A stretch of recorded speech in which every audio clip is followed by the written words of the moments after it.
Okay, hello everyone. I hope everyone can hear me. If not, I was promised that the technicians will interrupt me. So hello everyone, my name is Josef Raska, and I'll be talking about Gradle build time and how can you actually improve your build time, why it matters, things like that, and how we actually improve that in my company, Skyscanner. So let's first start with the agenda, what we will be talking about. So first, why build time actually matter? Why we even talk about it? Why it's even a topic on this conference? Then we will talk about metrics, like how you can actually measure your build time, how you can get some information about it, things like that. Then we will discuss modularisation, how modularisation is actually beneficial or not beneficial for the build time, because it can go both directions. Then we will talk about caching, how caching can improve your build times, how we can set it up, how we can make it working well, the best for you. And then we will do some experimentation, because that can point you to the right direction. What is wrong with your build time? What is right? What can be improved, etc. And we will finish with some results and mostly the learnings, because the learnings were probably the most important thing we got on our journey improving our build time. So first, why? Why actually we talk even about it? So as engineers, we have feeling. I'm waiting for a build again. This is probably very common, not super special, but yeah, like we can hear it very often. 10 minutes of pair programming spent waiting for a build. So imagine you want to introduce someone to the Android world, you do some workshop, you want to do some pair programming. People literally just wait 10 minutes staring on a screen for their build. So let's say it's a very bad way how to advertise that Android is great. And hotfix 1 hour delayed. So, these things happen, things go wrong in production. You actually want to deploy very quickly, and you're literally trying to convince Gradle to be fast and not letting you wait. And the last but not least, sometimes you need to stop sharing at the moment with this remote setup, because, you see your laptop being clocked by the build. So basically you need to stop sharing. So even more why? Android builds are slow. So Android builds can get very, very slow, and you can spend very long time with them. It's a very important feedback loop. So the build itself, it's the most important thing you can get. You need to know if your code is building right. You need to know if your tests are running correctly, if your apps is behaving well. So any waiting for that might get you frustrated. The context switch cost, so there are different researches on this area, but at the moment your build is long, what can quite often happen is, you lose concentration, you switch, you check your emails, you start speaking with a colleague. At the moment you do it, there is actually quite high probability you will lose 20 minutes of your time, and then you need to come back. Stress, so sometimes when you want to do something very, very quickly, the 1 minute of build can be infinite. And the collaboration struggles. You want to switch branches, you want to see colleagues' code, you want to check different versions. It might be very challenging to actually do that. So some observations we actually got after we started measuring our builds. So we got more than 500 hours of builds per month, having like builds from different teams. Basically, like some build more, some build less, but this is the aggregation time we got. So we literally spent more than 500 hours of a clean time waiting for a build, but likely even more lost on context switch. So this one is very difficult to measure, but the one we measured was actually 500 hours and more. So then if you translate it into some numbers or real-time data, 3 engineers are waiting for a build at any given moment. So you literally lose like a small team of 100 engineers to just waiting for a build if you translate this into work. And some things just don't happen. So we had people, like they didn't want to really check out a different branch because it takes too long to do Gradle sync. They don't want to check different versions. We try to find reasons how to go around it and how to not do it, because it's just frustrating to wait too long for a build. And another observation we actually got at the moment the builds improved, we actually seen like a high increase of builds per engineer. So engineers actually want to build more. And at the moment you allow them, they will build more, hopefully deliver faster and be more effective and happier. So continuing with the metrics. So we kind of cannot improve what we cannot measure. So how you can actually measure your build time? So the most simple thing you can actually do, Gradle has a profile option. So you can do it just right now in your project, just run some task, any task you add a profile parameter, and you get some feedback on that. Gradle will execute the task, do everything what you need, and there will be an HTML report. The challenge with that is there might be a lot of information. So you get some summary, which is very brief, but then at the moment you want to start digging, you need to kind of learn a lot of different information, what a configuration means, what dependency resolution means, etc., etc. So different options, what you can do is Gradle scan. So Gradle scan is even more granular information. What we are looking at is a timeline. You can see tasks being executed in parallel. You can see exactly what is happening. But at the same time, the information might be quite overwhelming. So there is a lot of information you can get. There is a lot to learn. It might be very challenging to just execute it and look at it and to actually get some information, what you need to look at, what is the most important thing. So to actually get an idea what is the most important thing, we need to measure every single build. Like this was the learning we got. Basically, the builds can change dramatically between different setups. It's what is fast on your machine can be very slow on your CI, or it can be very slow on different machines. So what we found out as the most important thing is actually measure every single build. Developers can also have exotic setups. So my machine can be extremely fine, but someone has a different JDK, has a different set of kit or things like that. Things can get very different on very different machines. So if you just try to benchmark on your machine, it might not be enough. CI can be also very different. So you can have very fast CI or very slow CI. Local reality might be very, very different. So from that reason, we basically started to measure every single build. Also, the data in general are unstable. Like you can try to run the same build 5 times and you will get every time very different results based on caching, based on different variables. So it's another reason why you actually need to know all the builds to actually get reasonable information what to look into. And also, at the moment you start measuring every single build, you see finally the effect on our organization. You can even try discussing the funding. Like at the moment we see 3 engineers are losing time, full time. That might be a good argument why to actually look into build times. So some metrics we set. What's worth to mentioning is like you don't need to really set your custom metric. You can use Gradle Enterprise, which is a great tool. Also, like basically you will get assistance from Gradle folks. So I definitely recommend considering that option because you basically get all the metrics for free. You get all for free, basically for the product.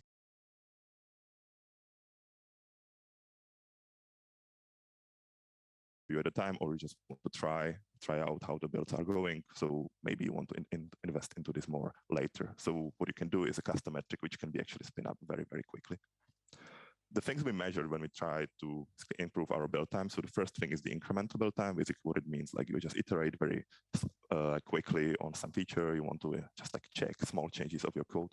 And you want to just put it on the device, see how it's working, or run your tests, anything like that. We chose like the median up build. So basically it's the build of the application, and we chose like all the aggregated data, and we just chose the median. This is the thing we will be looking at. Another thing to look at is the clean build. So this is the build when you just check out a completely different branch, completely different version of the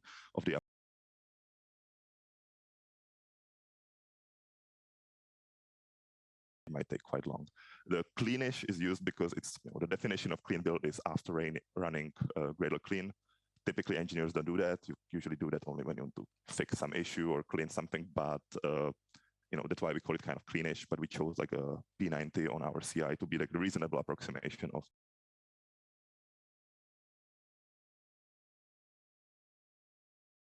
actually Gradle sync. So at the moment you change anything in the Gradle files, or if you add some module, etc., the Android Studio needs to sync with your Gradle. So you can measure that as well. And that was also like the engineering experience, which was important for us. But how to actually measure? So Gradle plugin and build listener could be few lines of code, and you can spin off metric on every single build very quickly. So Gradle plugin, there is a lot of documentation on that. You can find it on Gradle sites. It's very easy to actually put some plugin in your code base, and build listener is basically a simple listener interface which you register, and you will receive callbacks on the build finish where you can calculate your time. And then what you can do is just you can upload it anywhere. So it really depends what you are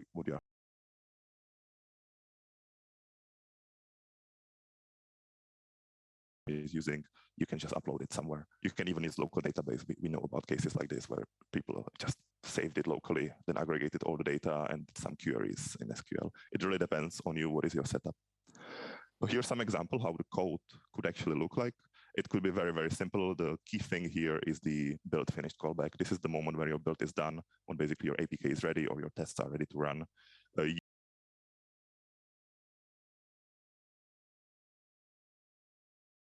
Like we didn't get any breaking thing in the last 2 years. So definitely you can use this. And then what you just need to do is to report the build time somewhere. Like, as I mentioned, whichever platform you are familiar with, the only thing you need to is the aggregation. You need to be able to calculate average, median, possibly some filtering, but it's really your choice what you can actually, what you can use and what will you use for this aggregation. But what to actually measure? So definitely the build time. This is like the basic thing we actually care about. Like for the beginning, we can just start with the total build time. You can later go more granular as you try to get more information, but for the beginning, the total build time is basically the most important thing. This is what you as engineer actually experience. This is the time you are waiting. Another very useful thing is the task name. So the task name basically contains the name of the task which triggered the build. If you build the application, it will be typically assemble debug when you are like building locally. If you run tests, the different task names will be there. If the Gradle sync is happening, different task names will be there. The reason why to report this, you can report it as a parameter or property of your analytics, whatever you choose for. This will allow you to kind of filter for different types of builds. Like you will see like how your tests are building, you will see how up you're building. You can define like which tasks are running actually on CI. So this is maybe like the basic thing to actually report. And the second one is the environment. So it's usually very big difference if you are building bit on your CI or if you build from your IDE. If you want to go a bit more granular, it might be also slightly different from a command line. Either it shouldn't be, but we've seen a lot of cases where actually IDE builds and command line builds were very different. So these are like very, very basic attributes you can add, but at the end, to start with, you might need just these. At the moment you want to just like distinguish between the CI and local build, you might just get for the environment variable. Depends what CI you're using, but typically.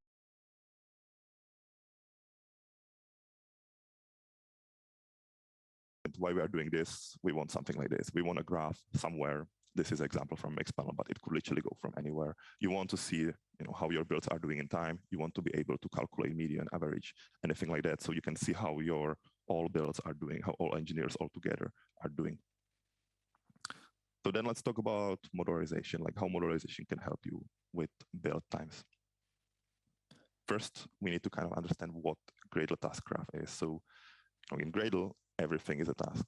At the moment you build Kotlin, it's a task. At the moment you merge resources, it's a task. At the moment the APK is being assembled all together, it's a task. So everything in Gradle is somehow created as a task. Gradle plugins, basically what they do, they add different tasks, right? If you think about the Android Gradle plugin, it just adds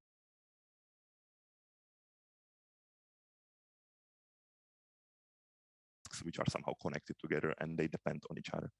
And then all together they create a task graph. So task graph might look something like this.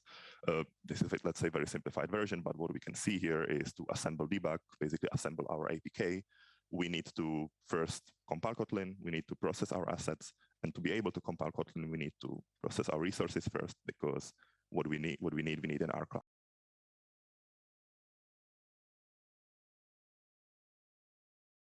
Composes some kind of graph with dependencies. The arrows currently represent the dependencies, and Gradle tries to start building from the bottom and trying to resolve tasks one by one, if possible in parallel. If not possible, you kind of need to wait.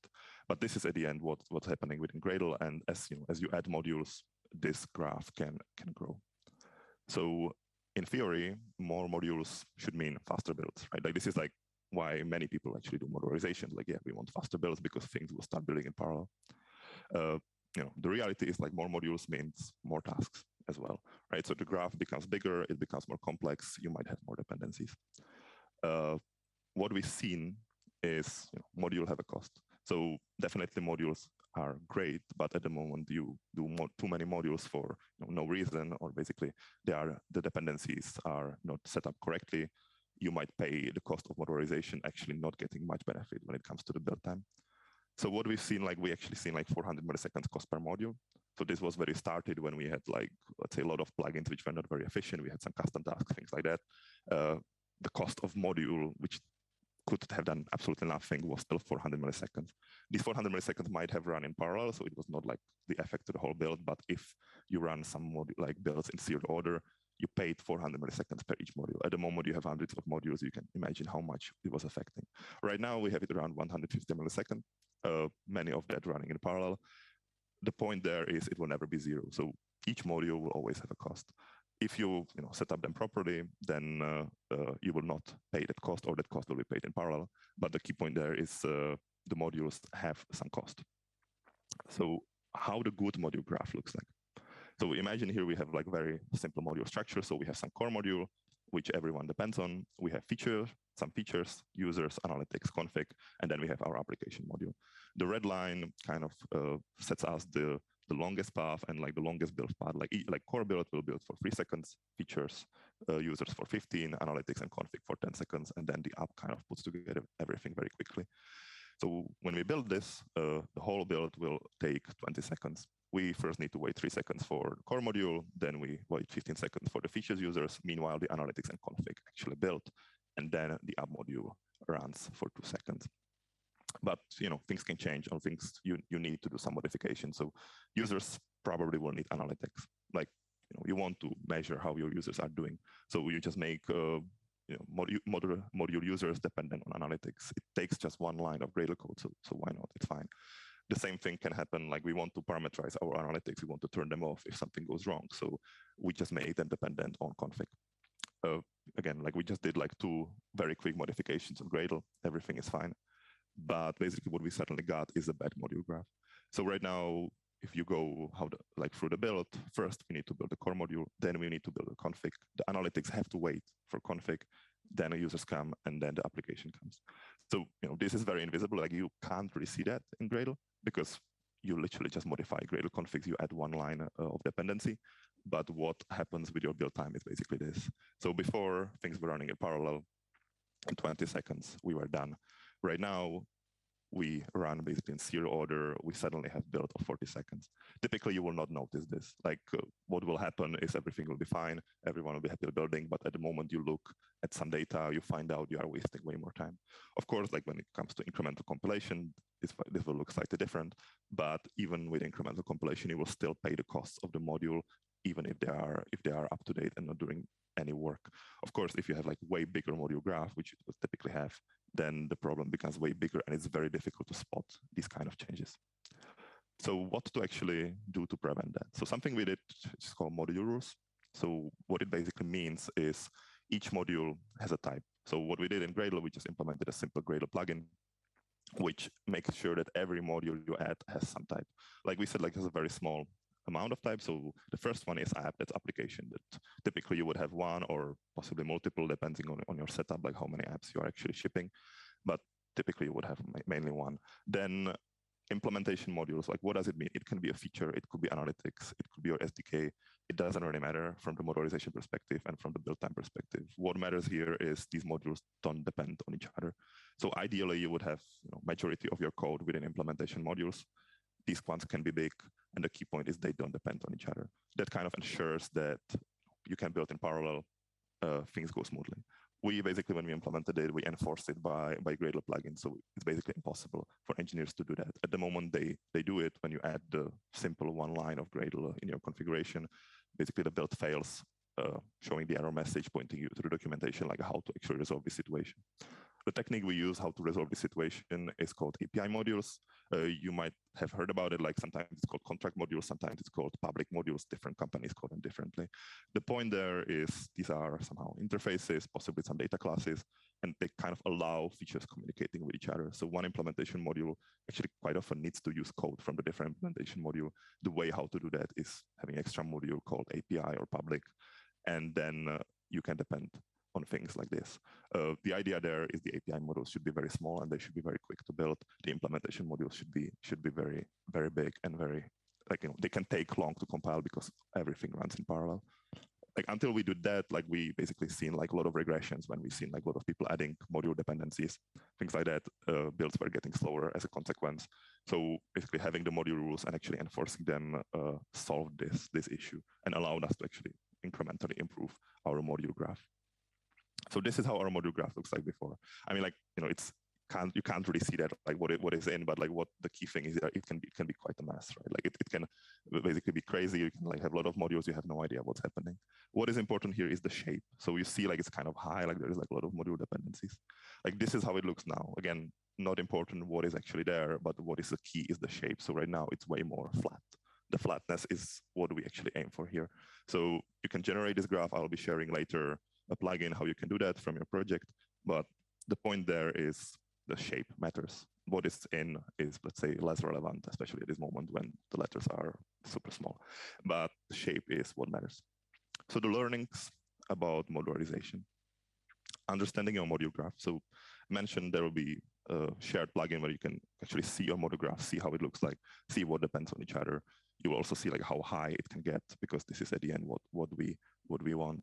And the goal is the flat module graph. You want to flatten it as much as possible. Of course, like you might have some giant modules which will kind of break this idea, but from what we've seen, like the flatness is what matters the most. And you can also measure height or longest path. So, just a bit of graph theory at the moment, like the longest path of the graph. Basically, you've kind of started the application and you go to the module which is the farthest away. This could be a good metric. So we started with something like 21, which was, let's say, very long. Then we went down. Currently, we are around 6. So it still is not perfect. The ideal one would be probably 2 or 3, but you might need to do some trade-offs. But let's say the height could be a reasonable metric to see if you are actually doing well or not. And then another learning, like define the rules and assert on them. It can be simple, but like sometimes like you have some agreed rules, you have some architecture decisions you did with your team, but unless you assert on them, like things can break. People can just do it accidentally, or they might be in a rush and they don't notice. If you notice later, it might be very difficult to break these dependencies, because like as you add some more dependencies between classes, it might be actually hard to break things. So the assertion was a key for us.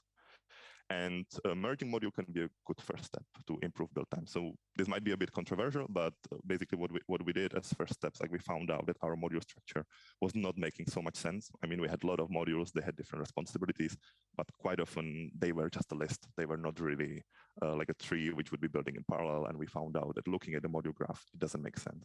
So we actually get quite a lot of gains of build time for merging some modules where it makes sense, and then possibly splitting them later to basically be more manageable and make more sense. But merging modules can be controversial, but can actually massively improve your build time.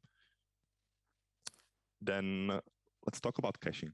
So caching in theory should be easy. So there was a whole talk, I think, from Nelson Osadsky, maybe some yesterday, just about caching and cache misses. So this kind of give us a hint that it's not so easy as it might sound. But we start simple. We start adding one property in Gradle properties, and Gradle will start caching on within your machine, and everything should be fine. There is a problem that things can break very easily and very silently. So first, like by enabling this, you enable local cache. Basically what it is, it's a file storage. Task outputs are stored there.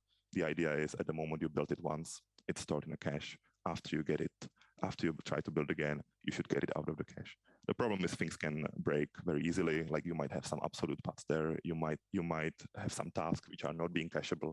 Even Android plugin actually had many cases where some tasks were not cacheable. Like a lot of that has been fixed already. But having a cacheable task is not very simple sometimes, especially when you use custom plugins.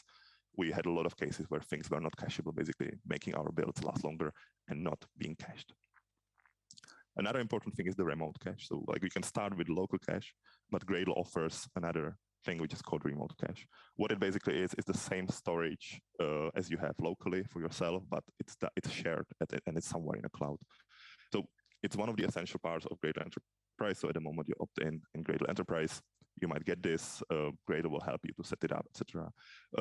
What you can do, you can actually do it by yourself if you want, because at the end, the remote cache is just a jar which you can download. You can spin it anywhere in your cloud if you want, and you can start using it. Then the way how things work is like your CI should populate this cache, and your CI should basically write the cache entries there, and then you as an engineer, you can pull it in. The caveat there is you then are dependent on network.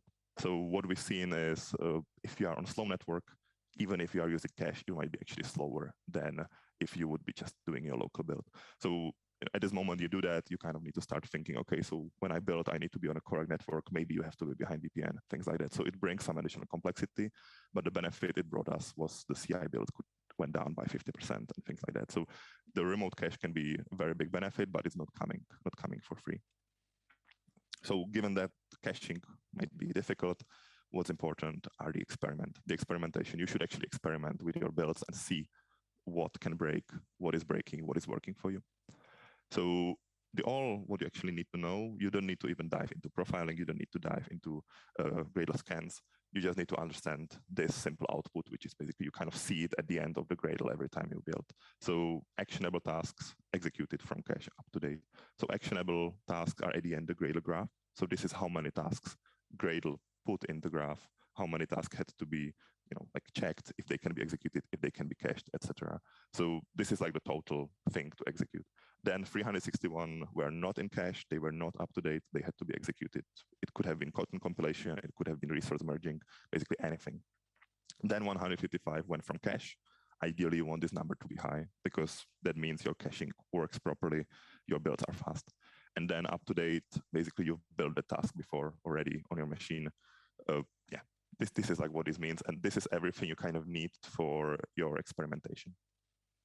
So how you can actually experiment. The idea there is at the moment you start experimenting, you will see these numbers changing. And by understanding these numbers, you will see where to look at. Like, is caching a problem? Is like, some of my tasks are a problem, or what actually might be a problem? And then you can start actually looking into the profiling. You can start looking in a scaling. So the very first experiment you can do is you just build the app, then you build it again. Very simple. The idea there, everything should be up to date. Quite often it isn't. So there is many plugins which can break. Even Android SDK had sometimes problems with this. So ideally, everything should be up to date. Maybe one of the famous cases was Crashlytics, which at the time was giving unique ID to every single build, breaking this incremental compilation. So you never had everything up to date.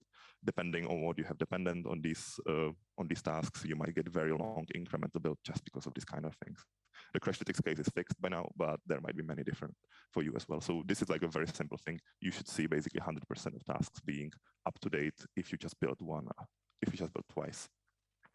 Another experiment, what you can do, you can build, you can test your local cache, you just clean your solution, and then you build and you should get 99% of cache hit. Ideally, you would get 100, but even currently, I think there is like one small thing within Android SDK where some tasks are not 100% cacheable, but let's say 99% should be cacheable.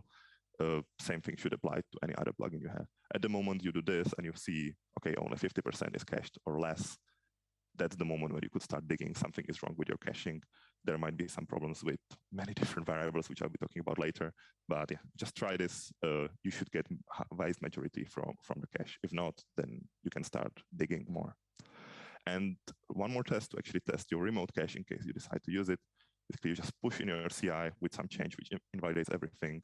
Then you clean your local environment, and then you build. Basically, you should get the same result as above.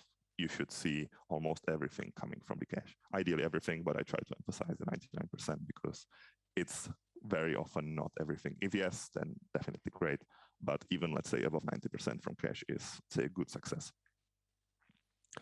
And the last experiment is you can nuke your cache. I'll be sharing references how to do it. Like, it's basically just deleting one directory from Gradle on your machine, and then you clean and you build. At this moment, you will see what actually is building. If you have nothing cached, if you have nothing prepared, you will see how your build is performing when you run kind of like a full clean build, and you can see the tasks which are actually taking the longest, things like that.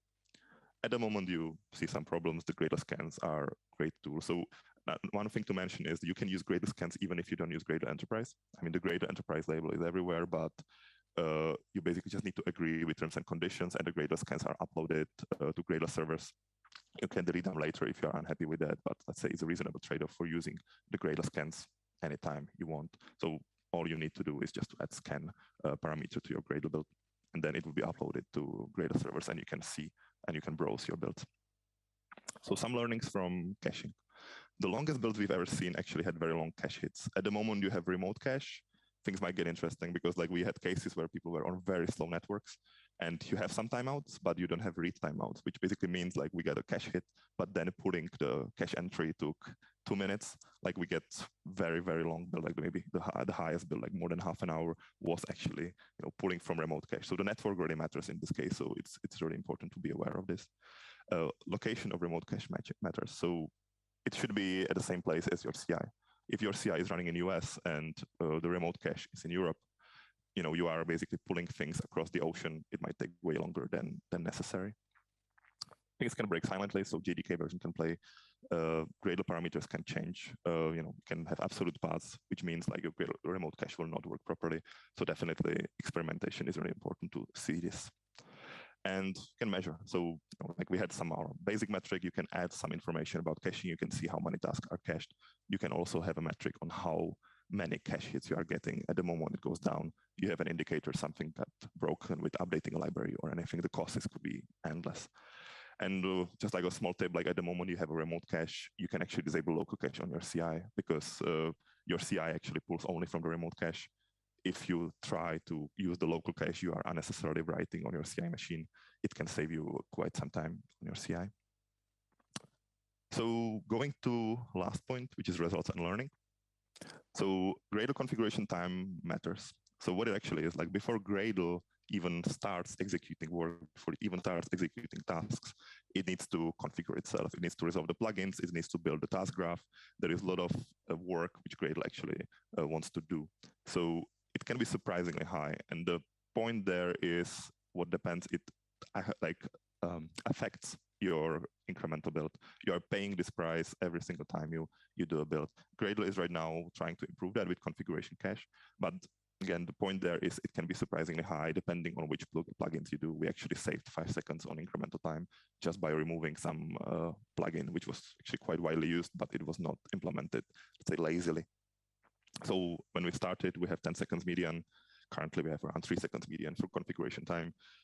At a clean build, it doesn't really matter that much when we talk about minutes, but at the moment you go to incremental builds, it's very important to have basically fast configuration times. Like we've seen builds where configuration time was 80% of total time, which then it's actually the point where you need to start optimizing it. And in this case, benchmarking is good enough. So configuration time, what we've seen was reasonably consistent between machines. It was reasonably consistent between different environments. So because it's kind of like taking your project setup in account, resolving plugins, things like that, profiling is good enough here. Environment effect. So, Gradle uses Gradle daemon to basically spin off certain things. You might have situations where you have multiple of them. Based on your configuration, they might take, 4 gigabytes, 8 gigabytes. At the moment you have multiple of them, you might exhaust your machine's memory very, very quickly, meaning your builds will become very slow. So at the moment we started measuring how many daemons we have. Also, Gradle Enterprise shows you this information during the Gradle scan. We've seen engineers having 4 Gradle daemons, which if you think about it, like why is it even happening, right? So there was some local environment misconfiguration. So you need to have this kind of metrics to catch these cases.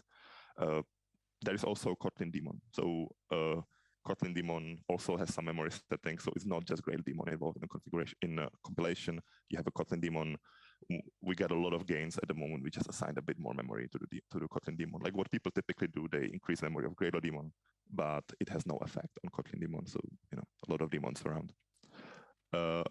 You can get and run out of memory. So even if you have 32 gigabytes machine or 64 gigabytes machine, if you are luckier, it's still possible to exhaust this. If you have multiple Gradle daemons, you're running tests, many processes are spinning off. It's possible. So it might be worth to also seeing if this is the case. The reason why your builds are slow. JDK version. So this is very important as well. So your CI, ideally, especially when you use remote cache, should use the same JDK version as your local machine. If not, then basically you will get cache misses every time. We've seen these cases several times. The common case was also Android Studio at some point had a different JDK version than your command line, which means at the moment you jump in a command line, you just want to run your task, you are starting over, nothing is cached, nothing is up to date. Unnecessary. So basically that meant like aligning JDK versions between command line and Android Studio. The network plays a role. So at the moment you start using remote cache, network conditions start to actually have an effect, and they can have quite negative effects. You literally, even if you do Gradle scans, you literally can see a negative benefit of cache hit. What Gradle shows you, it shows you the time, how much you saved.